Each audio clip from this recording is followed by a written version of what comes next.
Salut tout le monde! Aujourd'hui on se retrouve dans une nouvelle vidéo où je vais vous faire un point sur mon endométriose puisque j'avais dit que je vous le ferais et j'ai eu d'autres rendez-vous avec des professionnels de santé qui m'ont dit un petit peu plus sur la maladie, donc c'est parti! J'espère que les éclairages ça ira parce que là il est plus de 19 h, je viens de rentrer du travail et du coup je me suis dit que j'allais vous filmer cette vidéo là, donc oui c'est des éclairages plus qu'artificiels mais bon on va faire avec. Donc pourquoi est-ce que je vais vous faire cette vidéo? Comme je vous ai dit en introduction, c'est parce que j'ai eu d'autres rendez-vous avec des professionnels de santé par rapport à ma maladie et donc je me suis dit que ce serait bien de vous faire un petit point puisque dans ma première vidéo sur l'endométriose je vous avais dit que je vous ferais un point, donc le jour est venu. Donc suite à ma vidéo sur l'endométriose, il fallait que je prenne un rendez-vous chez le gynécologue. J'avoue que j'ai un petit peu traîné après mon IRM à prendre un rendez-vous chez le gynécologue parce que mon IRM j'ai dû la faire au mois d'octobre peut-être et au final j'ai pris un rendez-vous, enfin du moins j'ai fait le nécessaire pour prendre le rendez-vous en novembre, donc vraiment après la vidéo. C'est pas bien, je vous conseille vraiment de le faire avant, de prendre rendez-vous avant.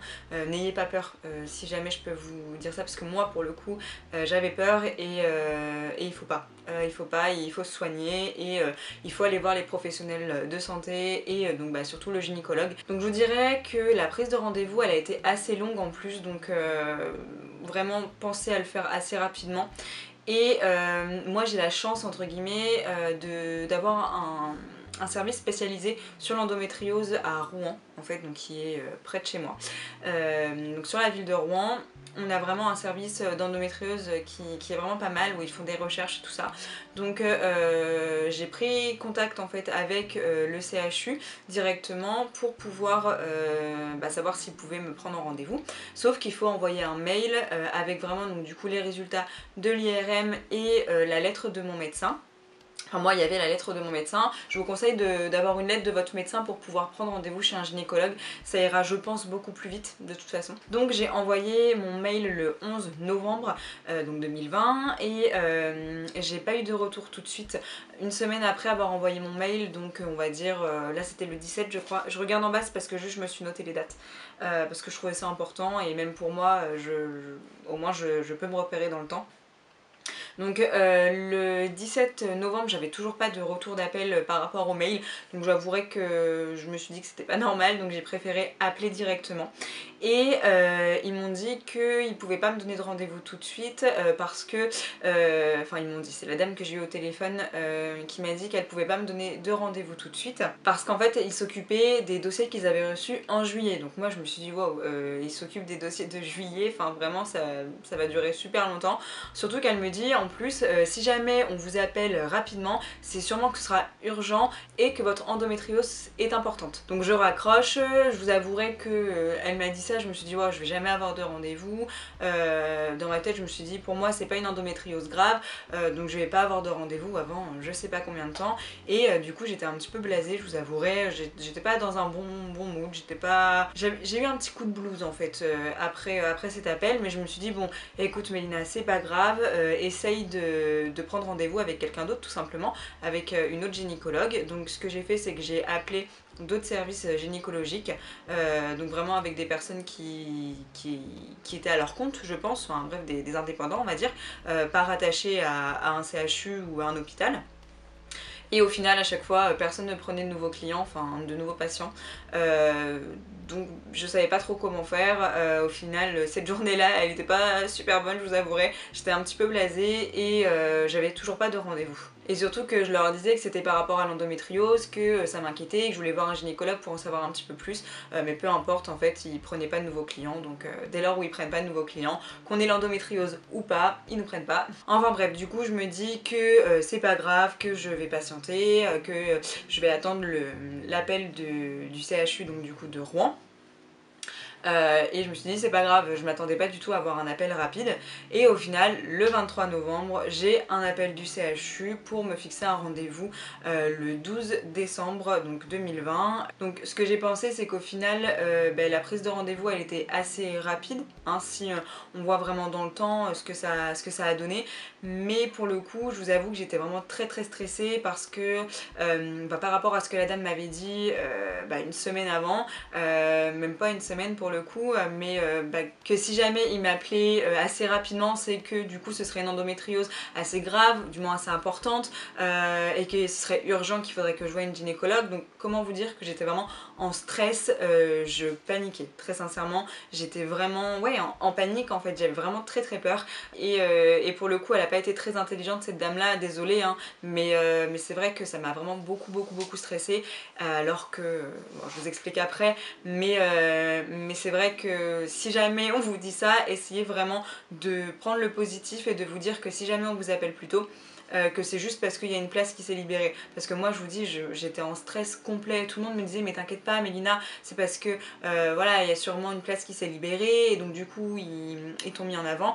Après je préférais moi penser au pire, m'attendre au pire dans le sens où au moins j'étais pas déçue quelque part. Donc moi quand je suis allée à ce rendez-vous, pour moi dans ma tête je pourrais pas avoir d'enfant, il fallait me faire une opération et vraiment je pensais au pire. Le jour du rendez-vous, donc le 11 décembre 2020, j'étais très stressée.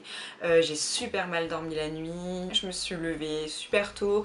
Alors moi, petit truc que je fais quand je suis stressée, que ce soit pour des examens ou autre, généralement ce que je fais c'est que je me prépare. Du coup là je m'étais bien maquillée, je m'étais coiffée, j'avais fait attention à moi, enfin bref, tout ça, juste pour penser à autre chose et aller plus sereine entre guillemets. J'ai demandé à mon copain de venir avec moi pour pouvoir m'accompagner tout simplement, parce que je sais que, enfin je savais qu'il pouvait pas assister au rendez-vous avec le Covid, dans tous les cas il pouvait pas assister, mais j'avoue que d'avoir une présence avec moi ça me rassurait quand même. Donc au final il a attendu à l'accueil de l'hôpital, mais bon après il faut savoir que le CHU c'est très grand à Rouen, je me suis un peu perdue, en plus on n'était pas en avance, donc encore plus de raisons de stresser, vraiment partez en avance le jour d'un rendez-vous comme ça, je pense que c'est mieux. Donc après en ce qui concerne la gynécologue, elle était vraiment très gentille, vraiment très à l'écoute. Elle m'a demandé de lui expliquer donc tout mon parcours en fait par rapport à mes règles. Quand est-ce que j'ai eu mes règles, elle m'a demandé mes symptômes, ce que j'avais, comment est-ce que je ressentais mes douleurs. Enfin vraiment elle a vraiment bien cherché à comprendre mon ressenti tout simplement. Elle m'a également expliqué donc où se situait mon endométriose, donc avec l'IRM. Elle m'a vraiment bien montré où est-ce qu'elle était en fait. Donc pour vous expliquer, on a donc l'utérus et moi elle se trouve vraiment tout en haut à droite, enfin je suppose qu'elle est à droite parce qu'elle m'a montré le côté droit, mais elle est en fait en arrière près du rectum et de tout ce qui est intestinal, de ce que j'ai compris. Mais elle m'a vraiment rassurée également en me disant qu'en fait elle était toute petite, que pour le moment il n'y avait pas de raison de s'inquiéter, qu'elle était vraiment prise à temps. Donc on va dire que ma pensée première était la bonne. Je vous avoue que ça m'a vraiment rassurée pour le coup. J'ai eu un poids qui est parti de mes épaules. Après c'est pas fini, clairement il faut quand même que je surveille. Elle m'a vraiment dit du coup que j'étais prise à temps et qu'on pouvait faire le maximum pour pas que l'endométriose grossisse en fait, tout simplement. Parce qu'en fait je ne savais pas, et c'est bien qu'elle m'ait expliqué, l'endométriose effectivement c'est une maladie qui va évoluer en fait au fur et à mesure du temps.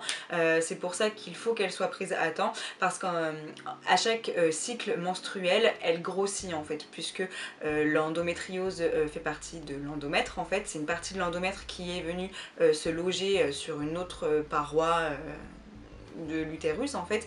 Comme l'endomètre, ça va grossir puis s'épaissir puis se rétrécir en fait, enfin s'écouler du coup, et donc du coup l'endométriose c'est ça, sauf qu'il n'y a pas de perte de sang, c'est juste du coup une grosseur qui va grossir à chaque fois que vous avez vos règles. Je sais pas si j'explique très bien, mais au pire regardez sur internet, je pense que ce sera noté de toute façon. Donc elle m'a fait un toucher vaginal, d'ailleurs ça va être avec la suite de mes explications. Alors clairement c'est une vidéo où je vais parler crûment, enfin il n'y a pas de raison de toute façon. Je vais vraiment vous expliquer dans les détails entre guillemets comment ça s'est passé pour moi, pour que vous sachiez comment est-ce que ça va se passer pour vous, hein, de toute façon. Et puis dans tous les cas, quand vous allez chez le gynécologue et qu'il y a un problème, je pense que dans allez, 70% des cas, vous avez un toucher vaginal, ce qui est normal. Il faut qu'elle voit ce qui ne va pas de toute façon, hein. Donc pendant le toucher vaginal, enfin du moins avant, j'étais très crispée, du peur d'avoir mal, et c'est pareil pour les rapports sexuels, je parle. Donc elle m'a dit qu'il fallait faire quelque chose pour ça, que c'était pas normal, mais après qu'elle comprenait très bien pourquoi est-ce que j'étais autant crispée, mais elle m'a conseillé donc d'aller voir quelqu'un d'autre. Donc moi je lui ai parlé de l'hypnose que mon médecin m'avait prescrit. Elle n'était pas forcément pour. Après je suis pas contre l'hypnose quelque part, c'est juste que je suis pas fan du concept en fait. Personnellement j'aime bien maîtriser mon corps, et c'est vrai que l'hypnose c'est pas du tout le cas. Donc c'est vrai que voilà, moi personnellement je suis pas hyper fan et ça me fait un peu peur. Et elle en fait m'a pas du tout conseillé de l'hypnose, même elle m'a dit écoutez, ne faites pas ça, moi je vous conseille plutôt d'aller voir un sexologue. Donc j'ai pris rendez-vous par la suite avec un sexologue, je vais vous expliquer juste après comment ça s'est passé.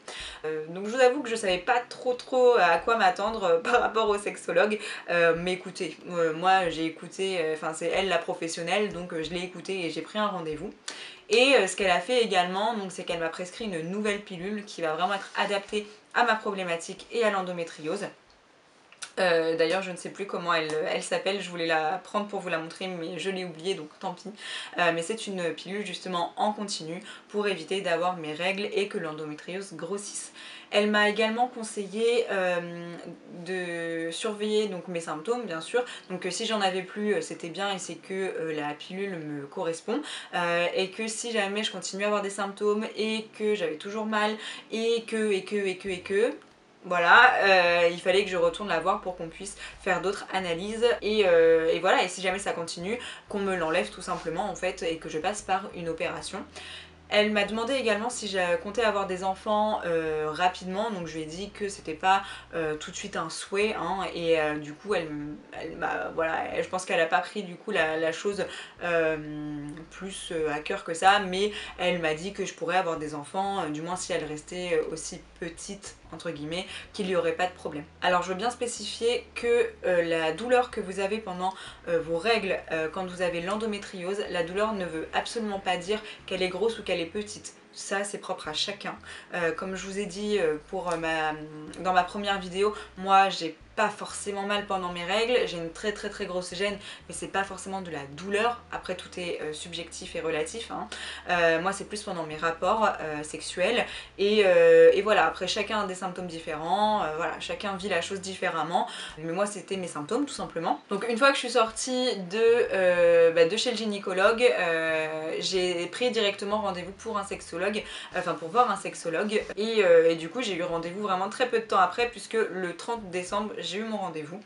Alors vraiment, comme je vous ai dit tout à l'heure, je savais vraiment pas du tout, mais alors du tout à quoi m'attendre. Je me suis dit oh là là, qu'est-ce que ça va donner. J'ai tout de suite pensé à Sex Education sur Netflix. Ça m'a fait beaucoup rire d'ailleurs, pareil avec mes amis quand je leur ai dit que j'allais voir un sexologue, parce que c'est pas du tout tabou chez moi, et voilà, j'ai aucun problème à dire que j'ai été voir un sexologue, hein. Dans tous les cas c'est pour que ça aille mieux en fait dans mon corps, que moi je me sente mieux, donc peu importe clairement. Mais c'est vrai que je savais pas trop à quoi m'attendre, et je suis tombée avec une dame vraiment très gentille pour le coup, assez extravertie je dirais. Elle avait un petit cœur noir sur ses cheveux, elle avait les cheveux courts coupés rouges avec un petit cœur noir, enfin ça m'a vraiment fait beaucoup rire. Vraiment super gentille cette dame là, elle était vraiment à l'écoute et elle m'a vraiment expliqué tout le mécanisme en fait du sexe féminin, et j'ai adoré ce rendez-vous, vraiment j'ai appris quand même des choses, et c'est vrai qu'au final elle m'a donné des conseils vraiment simples pour que ce soit plus facile pendant les rapports en fait. Je vais vous partager quelques conseils qu'elle m'a donné parce que je pense que c'est important, surtout un qu'elle m'a donné qui n'a rien à voir pour le coup avec le rapport sexuel, enfin si ça a à voir, mais c'est tout simplement de se laver le vagin en fait, enfin pas le vagin, mais de se laver les muqueuses avec de l'huile d'amande douce, parce que c'est une partie qu'il faut qu'il soit toujours grasse, il faut toujours qu'elle soit nourrie, et je vous avouerai que depuis ce rendez-vous là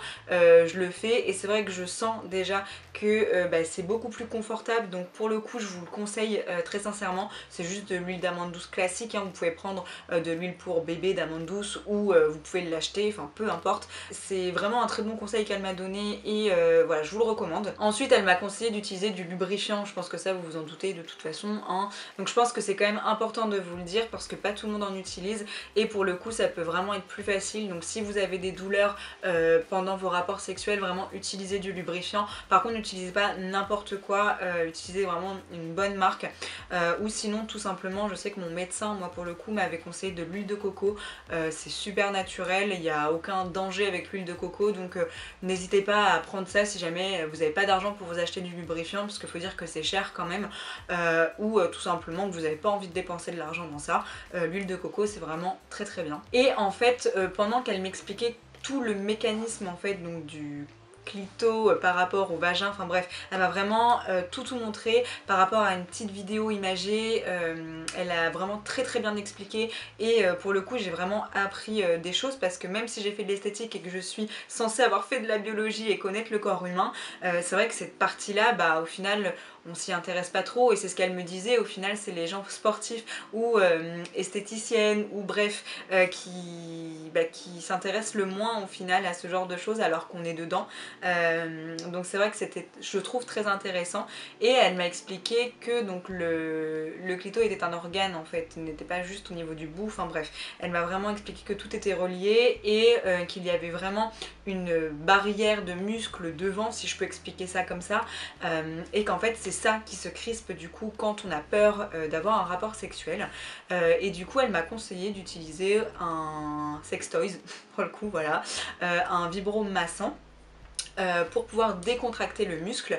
Mais en fait ce qui était très très intéressant je trouve, c'est que elle est en train de faire une thèse, cette dame là, sur l'utilisation des vibromassants même par rapport aux femmes enceintes et pendant leur accouchement, et en fait elle me disait que le fait d'avoir une vibration ça allait créer tout simplement une sensation de bien-être, et du coup donc réduire la douleur. Donc c'est pour ça en fait que c'est aussi important de l'utiliser, et j'ai trouvé ça génial en fait. Après je sais pas vraiment si un jour ce sera moins tabou, du moins je l'espère, mais j'ai demandé à une de mes copines qui a accouché il y a 1 an si elle en avait entendu parler, et effectivement elle en a entendu parler. Donc je trouve ça vraiment très très intéressant, et même que ça se démocratise un petit peu comme ça, vraiment voilà, je sais pas quoi dire d'autre, et je voulais vous le partager parce que voilà.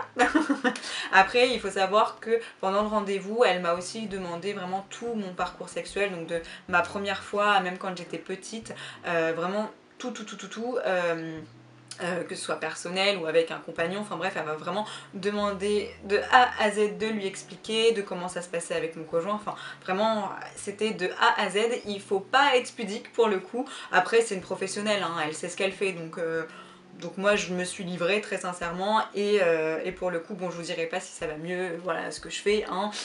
Clairement je vous donne juste les conseils qu'elle m'a donné, si je les utilise ou pas ça me regarde et ça regarde mon copain, c'est tout, mais voilà, je voulais vraiment vous l'expliquer parce que j'ai vraiment trouvé ce rendez-vous très intéressant, et si on vous dit d'aller voir un jour une sexologue, ne soyez pas fermés, parce que ça peut vous apporter plein de connaissances en plus tout simplement. Je sais pas si je vous referai une vidéo du coup par rapport à l'endométriose, parce que pour le moment j'ai pas d'autres examens à faire, il faut que j'attende de voir comment ça se passe, donc pour l'instant on va rester comme ça, mais je voulais vraiment vous faire cette vidéo de récap en fait, aussi peut-être pour vous rassurer et vous dire que vous pouvez prendre rendez-vous, que c'est pas parce que vous prenez rendez-vous par rapport à l'endométriose, que ce soit pour l'IRM, que ce soit pour plein d'autres choses, que c'est forcément grave ce que vous avez. Regardez, moi la preuve, ça a été pris à temps, et vaut mieux que ce soit pris à temps plutôt que d'attendre et qu'au final vous ayez vraiment des symptômes beaucoup plus graves, et une endométriose beaucoup plus aggravée, et voilà, qu'il y ait une opération à faire et tout ça, enfin vraiment je vous conseille.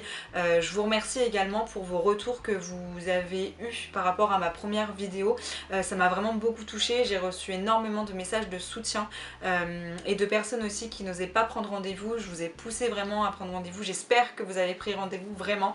Je sais pas voilà, quoi vous dire d'autre, mais vraiment merci, ça m'a vraiment touchée, je me suis sentie soutenue, je vous avoue, c'est ce que je recherchais un petit peu, mais vraiment ça m'a fait un bien fou, vous pouvez même pas vous imaginer. Et voilà, surtout, ce que j'ai senti en fait, c'est de l'entraide entre nous et le fait que vous m'en parliez, que vous me confessiez vos petits soucis et tout. Enfin vraiment c'est ce que je recherchais en postant cette vidéo là. D'ailleurs ça n'a pas été facile hein, de la poster, j'avais vraiment peur de vos retours, mais j'en ai vraiment été ravie. Donc voilà, je vous redis encore merci. Écoutez, cette vidéo du coup touche à sa fin. N'hésitez pas à vous abonner, à liker et surtout à cliquer sur la cloche des notifications pour voir à chaque fois quand je sors une nouvelle vidéo. Je sais pas trop quoi vous dire d'autre, donc du coup je vous dis à la prochaine dans une prochaine vidéo. Ciao!